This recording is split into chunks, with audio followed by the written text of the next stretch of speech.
one of the things about technology is we tend to think it eliminates work. It doesn't. It actually fuels economic growth, but the kind of jobs it creates are very different from the kind of jobs it destroys. And technology is fundamentally changing the very reason we work.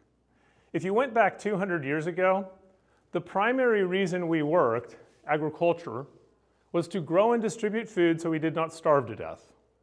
Talk about meaningful work. We literally worked to keep ourselves alive.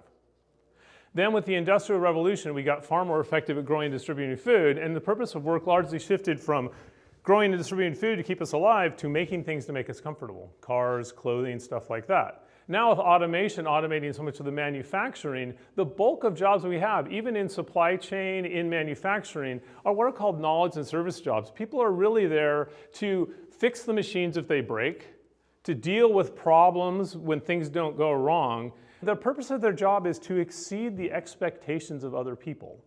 If you think about that, we used to employ people to largely act like machines, show up each day and do the same thing over and over again.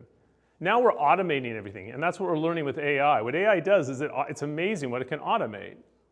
And so what we're doing is we're automating all this, so now we're hiring people to act like people, show up, be fully engaged, and deal with stuff when it doesn't work.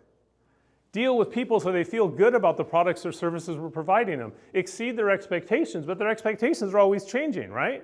Anyone who tells you work was better 50 years ago did not work 50 years ago. Work literally shortened our lifespan. It ground us into the ground.